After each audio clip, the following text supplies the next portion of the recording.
So if you guys are interested about kind of like the background behind how psychologists and therapists think, a lot of what goes into our reactions is our assessment of what the outcome is going to be as it pertains to the health of the client and their growth forward, right? So the question being, would you laugh at a self-deprecating joke if it were very funny?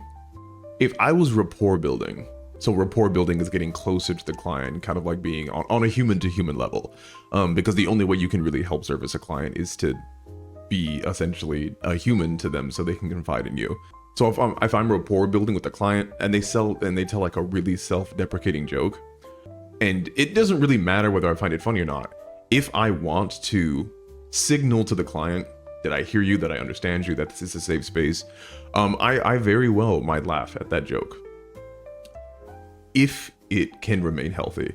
It is a bit different if a client goes, yeah, you must be a really good therapist because you made it, or you got me to make it here rather than driving off a bridge.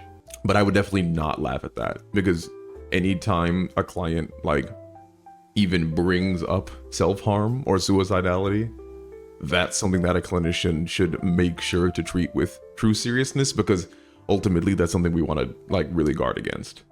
We don't want to create a space where that subject can be seen as light. That's different than creating a space where the subject can be approached, but there's a lot of context that goes around like what a clinician is thinking about when they're talking to you and what you say, because no matter what you say, a good clinician worth their salt is going to be thinking of like 3 different ways that's going to impact the session going forward. And their response to you is also in their mind about like what's going to impact the session going forward. So just keep that in mind if you guys are in therapy, if you guys are seeing therapists. We are specifically trained to be able to think about what we're doing and how it's going to impact you.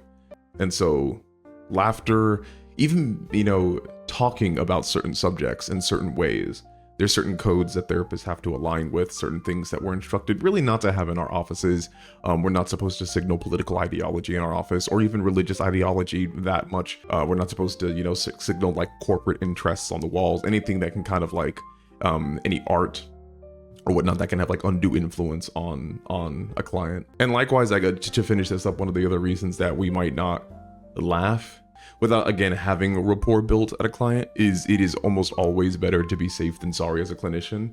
And I say that in the sense that some clients will actively go into therapy and seek to test a clinician to see if they're going to notice things, to see if they're going to laugh at certain things, to see if they're going to be human and be kind and act in a way that they haven't.